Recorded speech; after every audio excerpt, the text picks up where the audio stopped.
اگرچہ سزا کا مستحق ہوگا، وہ بھی سخت گناہ کا ارتکاب ہوا ہے، اس کو بھی اللہ رب العزت سزا دیں گے، لیکن اتنا نہیں جتنا منکرین کو اللہ تعالیٰ سزا دیا کرتے ہیں۔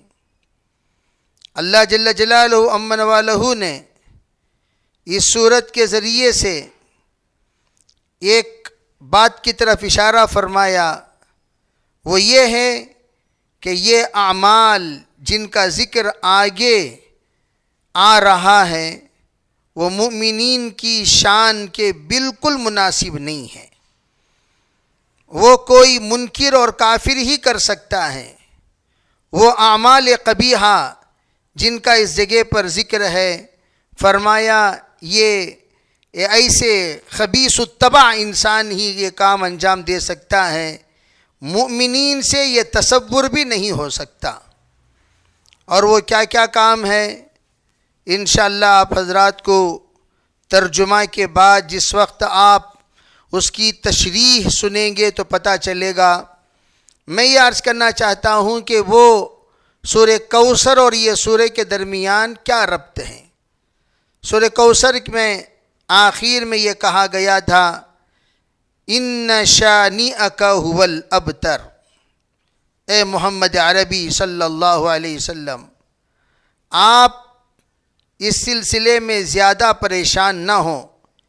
اتنی بات یاد رکھیے کہ آپ کے جو دشمن ہیں، آپ کے خلاف جو لوگ سازشیں کر رہے ہیں، ان کے بارے میں اتنی بات یہ جان لیجئے کہ آپ کا جو دشمن ہے یہ وہیں پر پیچھا رہ جائے گا، اس کا نسل ختم ہو جائے گا، وہ ذلیل ہو جائے گا، وہ ہر اعتبار سے ناقابل ذکر ہوگا۔ اور یہ جو بات اللہ نے فرمائی اسی بات کو اللہ نے یہاں اس صورت کے ذریعے سے بھی واضح کر دیا کہ وہ کیسے ذلیل ہوں گے، کون کون لوگ ہوں گے، ان کے دشمنوں کی عادتیں کیا ہوں گی، ان کے دشمنوں کی خصلتیں کیا ہوں گی، اللہ کے رسول علیہ الصلاۃ والسلام کے نہ ماننے والے وہ کیسے لوگ ہوں گے، اس کے بارے میں اس صورت میں اشارہ ہے۔ آپ ترجمہ سن لیجئے، پھر انشاءاللہ اس کی تشریح کی جائے گی۔ جو لفظ ہے یہ آ کر کیا کے معنی میں استعمال ہوتا ہے۔ کیا کے معنی میں اس کو استفہامیہ کہتے ہیں۔ اللہ تعالیٰ آپ علیہ الصلاۃ والسلام سے جب کہا ان شانئک ھو الابتر، جو آپ کے دشمن ہیں وہی ذلیل ہوں گے، نسل انہی کی ختم ہو جائے گی، انہی کی نسل نیست و نابود ہوگی، بے شک جو دشمن ہیں تیرا وہی رہ گیا پیچھا کٹا۔ یعنی کیا مطلب؟ پیچھا کٹے کا کٹا رہ گیا، اس کی نسل کٹ گئی، اس کے تمام چیزیں کٹ گئیں، یوں سمجھیے۔ تو وہ کون ہیں؟ اللہ نے کہا جو ہم نے کہا آپ کے دشمن ذلیل ہوں گے۔ کیا آپ نے دیکھا؟ ارأیت، کیا آپ نے دیکھا؟ الذی، اس شخص کو، یکذب بالدین، جو جزا اور سزا کا انکار کرتا ہے، جو جزا اور سزا کو جھٹلاتا ہے، جو انصاف کے دن کو جھٹلاتا ہے، جو انصاف ہونے کو جھٹلاتا ہے۔ میں نے آپ حضرات کو مالک یوم الدین میں بتایا تھا، دین سے مراد آخرت، دین سے مراد جنت اور جہنم کا فیصلہ، دین سے مراد اللہ رب العزت وہاں بتا دیں گے کون کتنا دیندار تھا، کون کتنا بددین تھا، اللہ وہاں بتا دیں گے کون کتنا نیک تھا، کون کتنا بد تھا۔ اللہ رب العزت کے طرف سے وہ دین کا دن یعنی یوم جزا کا دن پتہ چلے گا۔ اسی کو اللہ تعالیٰ یہاں فرماتے ہیں ارأیت الذی، کیا آپ نے دیکھا؟ یعنی صرف یوں مت سمجھیے ہم کہہ رہے ہیں آپ سن رہے ہیں بات ختم ہو گئی، نہیں، آپ دیکھیے جن لوگوں نے دین کے خلاف ورزی کی، مذاق اڑایا قرآن کا، شریعت کا، کلمے کا، توحید کا، رسالت کا، ان کا انجام جا کر دیکھ لیجئے کہ وہ لوگ کیا سوچ رہے تھے۔ کیف یحیی العظام وہی رمیم. ابو جہل ایسا کمبخت وہ کہنے لگا جس وقت آپ علیہ الصلوۃ والسلام یہ دعوت دے رہے تھے، ارے بھئی اللہ رب العزت حشر کے میدان میں دوبارہ اٹھائے گا اور اللہ پوچھے گا اور اللہ سزا دے گا، اللہ بدلہ دے گا. جب کہہ رہے تھے آپ تو وہ کہہ رہا تھا اٹھا کر مٹی کو اور اٹھا کر ہڈی کو جو بوسیدہ ہو گئی تھی، کہا جب یہ رمیم ہو جائے، بوسیدہ ہو جائے، تمہارا پروردگار کیسے ان ہڈیوں کو زندہ کرے گا؟ تو اللہ تعالیٰ نے اس کا جواب دیا تھا قُلْ يُحْيِيهَا الَّذِي أَنشَأَهَا أَوَّلَ مَرَّةٍ. ارے پانی کے قطرے کو جب اللہ انسان بنا سکتا ہے، کیا تمہارے یہ ہڈیوں کے ڈھانچے کو اللہ تعالیٰ انسان نہیں بنا سکتا؟ اللہ کے نزدیک یہ چیز بالکل آسان ہے. جو پہلی مرتبہ بے مثال کو اللہ با مثال بنا سکتا ہے. اللہ رب العزت ایسی چیز جس کی کوئی بنیاد ہی نہیں تھی، اللہ اس کی بنیاد ڈال سکتا ہے، اسے شکل دے سکتا ہے، اسے نقشہ دے سکتا ہے، اسے انسان بنا سکتا ہے، اس کے اندر روح پھونک سکتا ہے. کیا اللہ تعالیٰ ان ہڈیوں کے ذریعے سے دوبارہ اللہ انسان کو زندہ نہیں کرے گا؟ کن فیکون کا اللہ مالک ہے، کن کہے گا وہ چیز زندہ ہو جائے گی. اللہ رب العزت کریٹر ہیں، وہ جب چاہے جیسا چاہے باری تعالی وہ خالق کائنات وہ پیدا کر لے سکتا ہے. اللہ کے لیے کوئی مشکل نہیں، کوئی دشوار نہیں. اور ان کم وقتوں کا انجام آپ دیکھتے رہیے کیا ہوگا. ارأیت الذی، کیا آپ نے دیکھا اس شخص کو یکذب بالدین، جو دین کو جھٹلاتا ہے، جو یوم جزا کو جھٹلاتا ہے، جو انصاف کو جھٹلاتا ہے. پھر کیا کہا فذلک الذی یدعو الیتیم، وہی کمبخت جو جس کے سامنے آخرت نہ ہو، قبر نہ ہو، حشر نہ ہو، اللہ نہ ہو، رسول نہ ہو، سوال نہ ہو، جواب نہ ہو، پل صراط نہ ہو، جنت اور جہنم نہ ہو، یہ شخص کیا کرے گا؟ فذلک الذی، یہ وہ شخص ہیں یدعو الیتیم، یہ وہی ہیں جو دھکا دیتا ہے یتیموں کو. یدعو دھکا دینا، یتیمہ یتیموں کو جو دھکا دیتا ہے. فذالک، یہ وہی شخص ہے الذی، جو دھکا دیتا ہے یدعو الیتیم، یتیموں کو دھکا دیتا ہے. کیسا دھکا دیتا؟ یعنی یتیموں کے جائیداد کو قبضہ کر کے دھکا دے کر باہر نکال دیا، یتیموں کے جائیداد پر قابض ہو کر باہر نکال دیا، یتیموں کے زمین پر قابض ہو کر باہر نکال دیا، ان کی معصومیت کو غلط فائدہ اٹھا کر بیوہ اور یتیم کو باہر نکال دیا. یوں کہہ دیا کہ تمہارا یہاں کوئی حق نہیں ہے، تم جو کھا لیے تمہارا مال ختم ہو گیا، تم جو پی لیے تمہارا مال ختم ہو گیا. بیوہ اور یتیموں پر بڑا ظلم ہوتا ہے. نکال دیا اس نے یتیم کو. اور یتیم کون؟ نابالغی کی حالت میں جس کے باپ کا انتقال ہو جائے.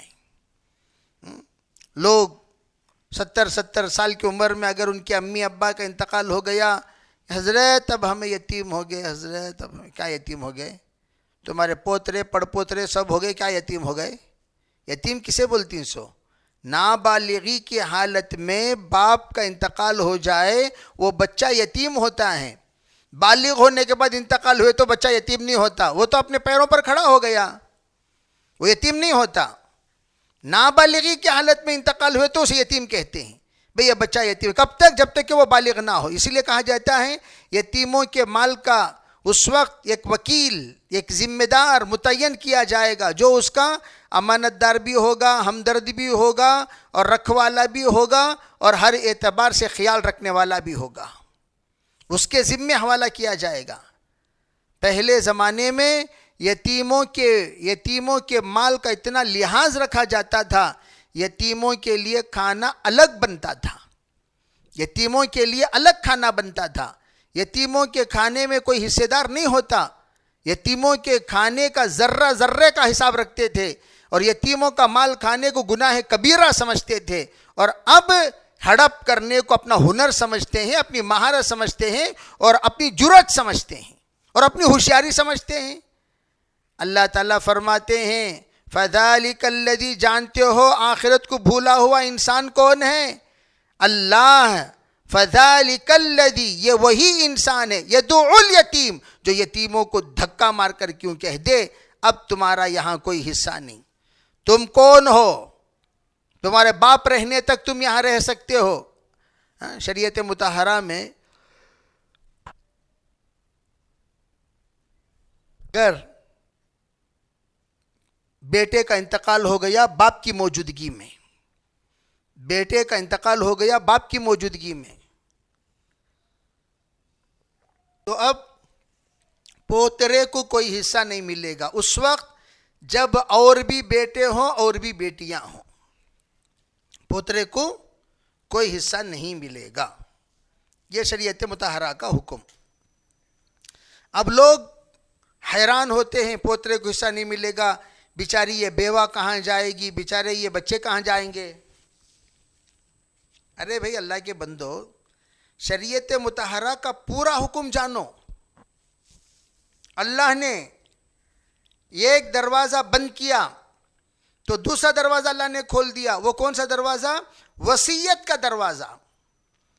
لا وصیت لوارثین، مورث کو کہہ دیا، مالک کو کہہ دیا ارے بھئی وارث کو وصیت نہیں ہے، لیکن وہ لوگ جن کو وراثت میں حصہ نہیں ان کو وصیت میں حصہ ہے. جن کو وراثت میں حصہ نہیں ان کو وصیت میں حصہ ہے. اگر آپ یہ دیکھ رہے ہیں کہ باپ موجود ہے، بیٹے کا انتقال ہو گیا، جیسے کہ ابھی کرونا میں بہت سارے بچوں کا انتقال ہوا، نوجوان بچوں کا، چھوٹے چھوٹے بچوں کے ساتھ بیچارے وہ بیچاری یتیم بچوں کے ساتھ بیوہ رہ رہی ہے. اب لوگوں نے کیا کہا؟ فتویٰ لیا. فتویٰ لینے کے بعد جب فتویٰ یہ آیا کہ اگر باپ کے حیات میں بیٹے کا انتقال ہو جائے، دیگر بھائی اور بہن موجود ہوں تو ان کے پوترے کو کوئی حصہ نہیں ملے گا.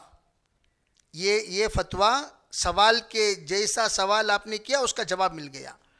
کیا کوئی اور شکل ہے جس کے ذریعے سے یتیم بچوں کو کوئی حصہ مل سکتا ہے؟ کہا ہاں. کیا شکل ہے وہ وصیت کی شکل ہے. دادا اپنے پوترے کے لیے وصیت کر سکتا ہے میری جائیداد میں سے اتنی رقم میرے پوترے کو میری پوتری کو پہنچا دیا جائے. میرے یتیم پوترا یتیم پوتری اس کو اتنا حصہ، اتنی زمین یا یہ سائڈ، یہ 1/3 تک وہ بندہ وصیت کرنے کا حق رکھتا ہے، وہ وصیت کر سکتا ہے. شریعت نے ایک دروازہ بند کیا تو دوسرا دروازہ کھولا، اور یہ دروازہ لمیٹڈ ہے اور وہ دروازہ ان لمیٹڈ ہے. اب بتائیے شریعت نے رحم کیا یا ظلم کیا؟ بے شریعت نے کتنا رحم کیا کہ اس نے ایک دروازہ بند کیا تو دوسرا دروازہ کھول دیا. تو اب میں یہ بتانا چاہتا ہوں کہ جو شخص آخرت پر یقین نہیں رکھتا وہ کیا کرے گا؟ یدعو الیتیم، وہ یتیموں کو دھکا دے گا. صرف اتنا ہی نہیں، اب یہ بیچارے یتیم اور مسکین، لاچار، فقیر، وہ لوگ ان کے ساتھ کیا کرے گا؟ وَلَا يَحُضُّ عَلَىٰ طَعَامِ الْمِسْكِينِ، وہ ہرگز ترغیب نہیں دے گا، تاکید نہیں کرے گا محتاجوں کے کھانے پر. کیا مطلب؟ یعنی وہ ترغیب نہیں دے گا کہ محتاج لوگ آئے ہوئے ہیں، بھئی تمہارے گھر میں کل کی روٹی ہے دے دو، چاول ہے دے دو، سالن ہے دے دو، فلاں فروٹس ہیں دے دو، ارے بھئی یہاں تو ڈھیر بھر کے پھل پڑے ہوئے ہیں اس میں سے دے دو.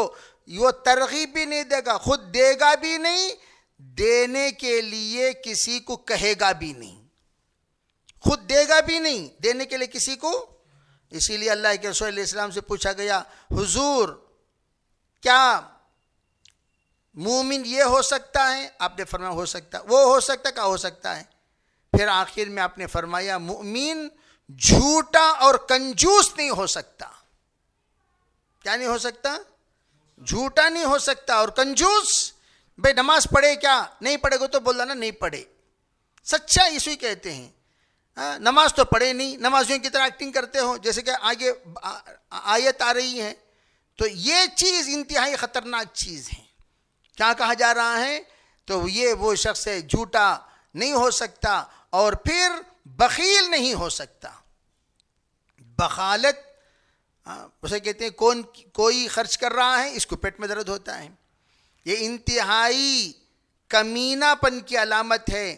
نہ خرچ کرتا ہے نہ کرنے دیتا ہے.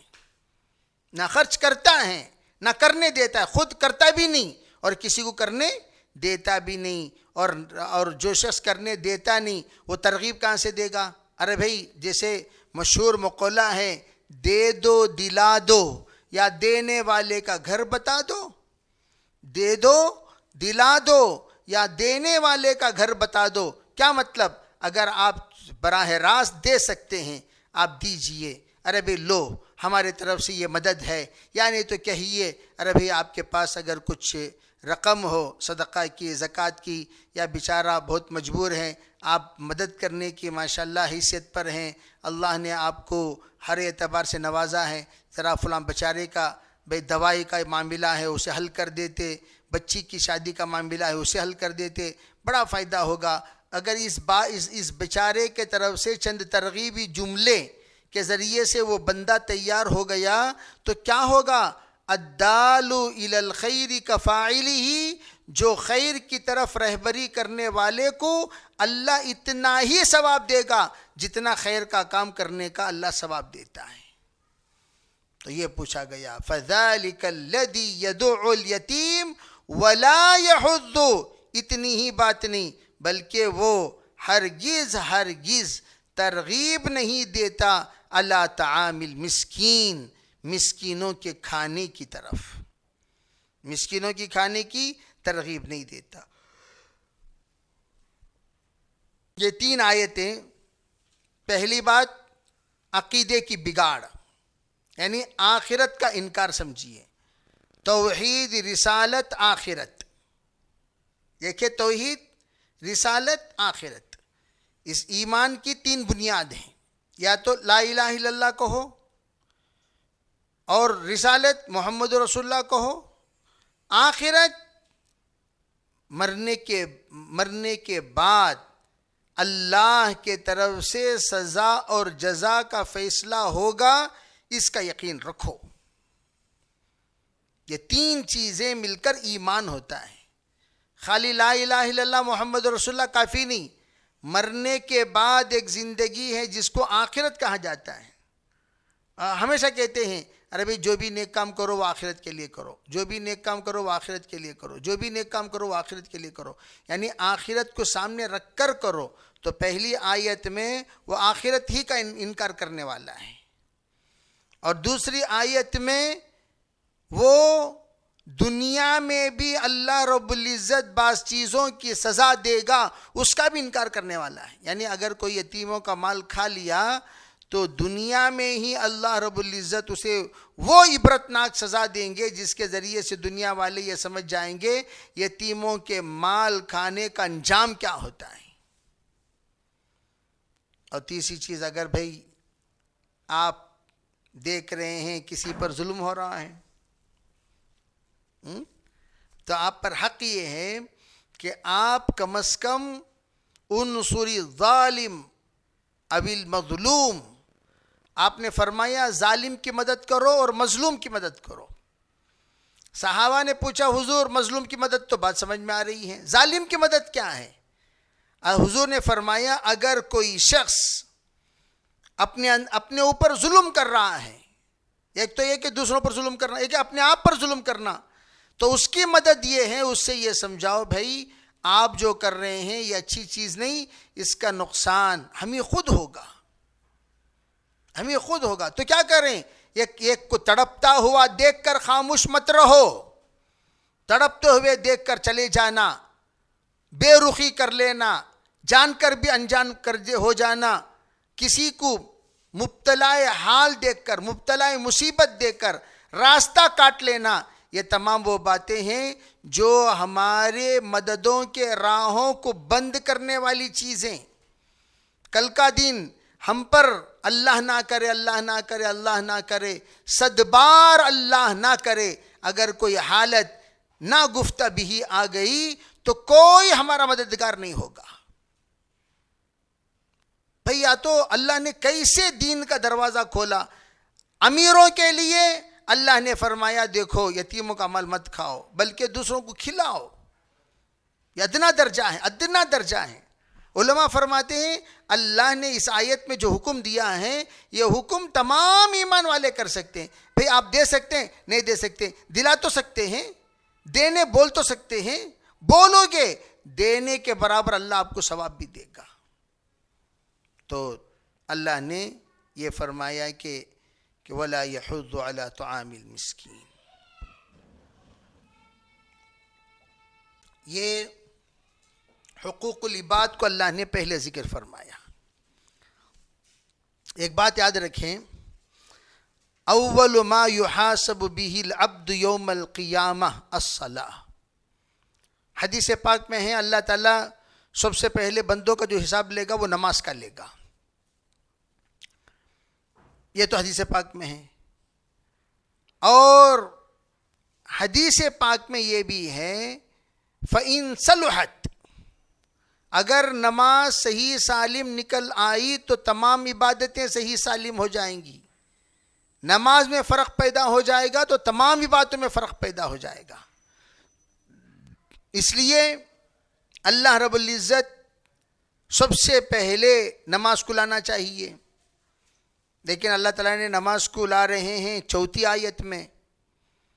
نماز کا جو ذکر ہو رہا ہے وہ چوتھی آیت میں ہو رہا ہے، اور پہلی آیت میں آخرت کا ذکر ہوا تو آخرت میں حساب کس کا ہوگا وہ آ کر اللہ نے بتا دیا. دیکھو عبادتوں میں پہلا سوال نماز کے بارے میں ہوگا، لیکن بحیثیت انسان ہونے میں سب سے پہلے اللہ کو جو غصہ آئے گا، اللہ نے اشارہ فرمایا انا وکافل الیتیم، میں اور یتیم کا رکھوالا، میں اور یتیم کا کفیل، میں اور یتیم کا ذمہ دار، میں اور یتیم کو دیکھنے والا. کہاتین یوم القیامہ، دو انگلیوں کو آپ نے قریب قریب رکھ کر فرمایا جس طرح شہادت کی انگلی درمیانی انگلی دونوں کو پاس میں جوڑ کر دیکھو، جیسا درمیانی انگلی سیدھے طرف ہے، ذرا آگے ہیں، بائیں طرف چڑا پیچھے ہیں، بس اتنا ہی فاصلہ ہوگا. میں آگے رہوں گا، میرے پیچھے کافل یتیم رہے گا. بعض نے تھوڑا سا فاصلہ یوں کر کے فرمایا جو وکٹری کی سگنل ہے. تو کیا فرمایا؟ یوں کہا کہ میں اور یتیم ایسے ہوں گے، یتیم کا رکھوالا جیسے ایسے، بس اتنا فاصلہ قریب قریب ہوں گے. آپ نے یہ بتایا. اور آپ نے یتیم کے سلسلے میں صرف سر پر ہاتھ پھیرنے پر جتنے بال ہیں اتنا ثواب کا آپ نے ذکر کیا. اگر کوئی تو لوگ کیا کرتے ہیں یتیم پر خالی ہاتھ پھیرتے رہتی. علماء فرماتے ایسا نہیں. جس طرح شفقت کے ساتھ کوئی کہتا ہے سر پر ہاتھ رکھنے کا مطلب سرپرستی کرنا. جیسے ہمارے یہاں محاورہ ہیں کیا، ارے بھائی ماشاءاللہ جب تک یہ زندہ رہے ہمارے سر پر ان کا ہاتھ رہا.